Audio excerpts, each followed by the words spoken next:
5 أسرار للتفوق على طريقة The Godfather.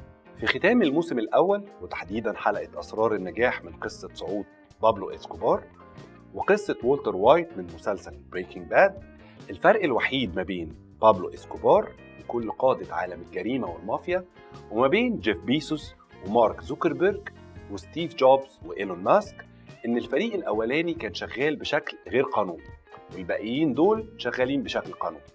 غير كده الفريقين بيشتغلوا بنفس الطريقة وعندهم نفس أسباب النجاح والتفوق اللي خلى كل واحد من الأسماء دي على قمة الهرم في المجال بتاعه. في حلقة النهاردة هنفهم الرابط والخلطة السرية اللي بتجمع ما بين كل المشاهير دول، ولكن بالطريقة اللي تساعدنا على فهم آليات النجاح في البيزنس بدون ما نضطر نقع في أي مخالفات أو خروج عن القانون. أنا أحمد صقر وده برنامج الديجيتال توك.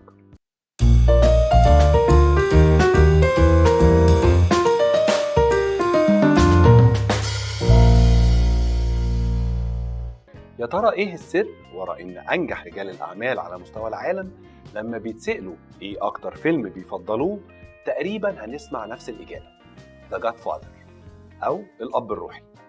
والاجابه ببساطه لان كل عنصر من عناصر نجاح اي بيزنس مان او مدير تنفيذي او حتى رائد اعمال موجودين في الافلام دي. حرفيا كل عناصر النجاح باستثناء القتل والتعذيب والمخدرات وخلافه من الجرائم. طبعا فيلم The Godfather مش مجرد فيلم عن المافيا والجريمة، ولكنه في الأساس فيلم بيصور معاني الرأسمالية والجشع والصراعات ما بين العائلات والخيانة وخلافه. سواء كنت رائد أعمال أو صاحب بيزنس كبير أو مستثمر، بأكد لك إنك هتستفيد جدا من حلقة النهاردة وهتتعلم حاجة عن التنافس والصراعات في أي مجال أنت فيه. في حلقة النهاردة هنتكلم عن أهم 5 أسباب للنجاح واللي ممكن نتعلمها من عائلات المافيا الإيطالية وتحديداً من مايكل كورليون وفيلم The Godfather، واللي بيها قدروا يبنوا إمبراطوريات كبيرة جدا. الدرس الأول: فن التفاوض.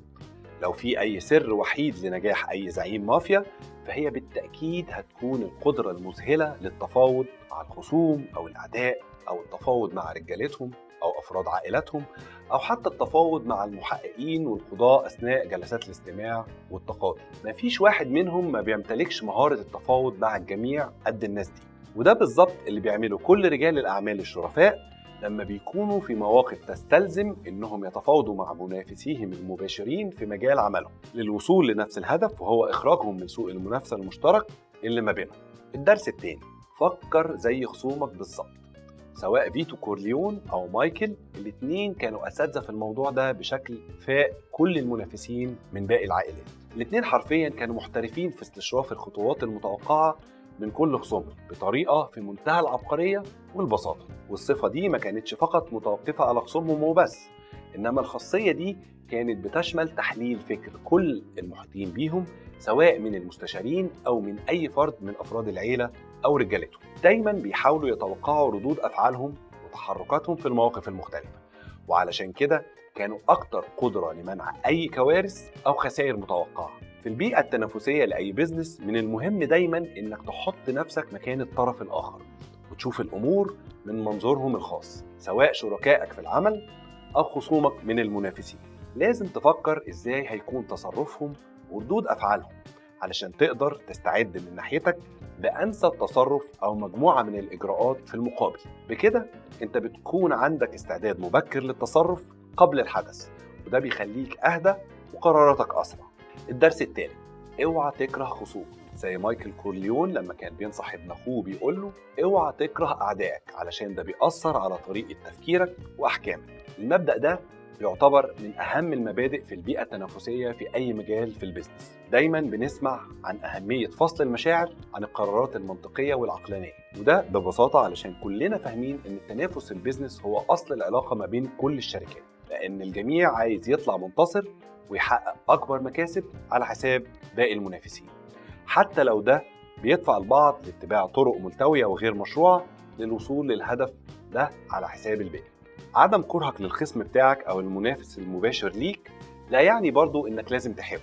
دايما حاول تستبعد المشاعر عن الموضوع، وفي نفس الوقت خليك دايما حريص إنك ما تتنازلش عن مبادئك وأخلاقياتك.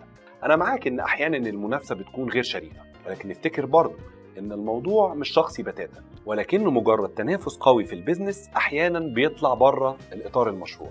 طبعا المنافسة في البيزنس مش بالضرورة هتخليك تتعامل مع منافسين زي اللي مايكل كورليون كان مضطر يتعامل معاهم من المجرمين ورؤساء العائلات التانية. كلنا شفنا أخو مايكل سوني وعدم مقدرته على التحكم في مشاعره وصلته لفين في النهاية. المبدأ اللي عايزين نقره هنا هو فصل المشاعر عن المنافسة العملية علشان تدي فرصة أكبر للمنطق والعقل للتوصل للقرارات اللي تحقق بيها مصلحة البيزنس بدون النظر عن المكاسب قصيرة المدى. الدرس الرابع: اختار التيم بتاعك بعناية. علشان تنجح في أي مجال تنافسي لازم تحاوط نفسك دايما بالعناصر اللي ممكن توصلك لأهدافك بأسرع طريقة ممكنة. كلنا عندنا نقاط قوة ونقاط ضعف، وحضرتك كقائد في شركتك من المهم إنك تستوعب إمكانيات الناس اللي معاك بشكل حقيقي، ومن المهم برضو إنك تكون عارف إزاي هتوظف إمكانياتهم دي التوظيف الأمثل بالشكل اللي يخليهم ينجحوا إنهم يزقوا البيزنس بتاعك لقدام. سواء دون كورليون أو حتى مايكل، هما الاتنين كانوا ناجحين جدا في اختيار الأشخاص المناسبين لكل مهمة. نوع المهمة دايما كان بيحدد أنهي شخص أنسب لنجاحها.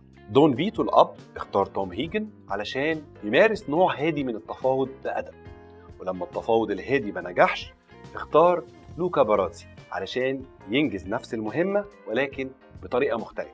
مايكل كمان لما تولى مسؤولية قيادة العيلة وكان مقبل على حرب ما بين العائلات أخذ قرار حازم بعزل توم هيجن من منصب المستشار، وكان السبب ورا كده إنه كان مدرك إن توم هيجن نظرا لطبيعته الهادية لا يصلح كمستشار في حالة الحرب. زي ما قلنا في النقطة اللي فاتت، القرار ده تحديدا كان قرار مبني على العقل والمنطق وبعيد تماما عن المشاعر، وده علشان مايكل فعليا بيحترم توم هيجن جدا وبيعتبره عضو مؤثر في العيلة، ولكن بالرغم من كده أدرك إن المرحلة اللي هو مقبل عليها محتاجة نوع مختلف من المستشارين. الخلاصة: علشان تبني فريق ناجح لازم الأول تعرف احتياجاتك وأهدافك إيه، وبناء على كده تبتدي تختار الناس اللي ممكن تلبي الاحتياجات دي كلها وتساعدك لتحقيق أهدافك. من المهم كمان إنك تحيط نفسك بالناس الإيجابية اللي تساعدك على تحقيق طموحاتك. الدرس الخامس: ما تخليش حد يعرف أنت بتفكر في إيه. مين فينا ما كانش بيتساءل يا ترى مايكل بيفكر في إيه دلوقتي، لغاية لما كلنا كنا بنتفاجئ بالخطوات والقرارات اللي هو أخدها وهي بتتحقق على أرض الواقع. على العكس من كده، أخوه سوني الكبير عمره ما استوعب المبدأ ده، وكان طول الوقت بيكشف عن نواياه حتى قدام المنافسين، وطبعا كلنا عارفين إن ده كان واحد من أهم أسباب اغتياله في الجزء الأول. تخيلوا معايا كده لو مايكل قرر إنه حتى يهدد أو يبين لكل خصومه إنه ناوي يمسحهم من على وش الأرض. للأسف في العصر الحالي ومع انتشار السوشيال ميديا تحس إن الكل تخلى خلاص عن المبدأ ده، والجميع بقى مكشوف أكتر من اللازم. في الحقيقة مش من المفترض إننا نكبر الموضوع ونوصفه وكأنه خاطئ، لكن في نفس الوقت لازم نستوعب إن في أوقات ولحظات معينة في الحياة الكشف الدائم عن كل المخططات وخصوصا القرارات ذات الأهمية الكبرى بيعتبر نوع من السذاجة المضرة واللي ممكن تؤدي لمخاسر مهولة.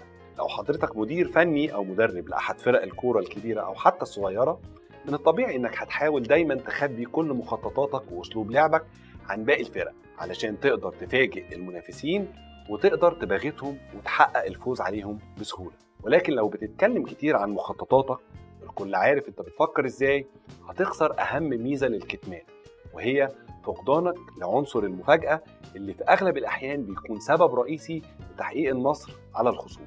المبدأ ده تحديدا كل الشركات الكبيرة فهماه كويس، عشان كده عمرهم ما بيفصحوا عن آخر أبحاثهم، مثلا لو شغالين على تطوير تكنولوجيا جديدة ممكن تقلب السوق، أو لو في شركة بتتفاوض للاستحواذ على شركة تانية مثلا. في النهاية سواء كنت رائد أعمال لسه بيبتدي مشواره أو كنت صاحب شركة حجمها بالملايين أو المليارات، حافظ دايما على سرية مخططاتك وعمرك ما تعلن عنها إلا في الوقت المناسب.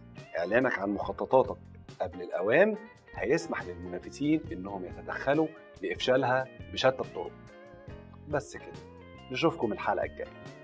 سلام.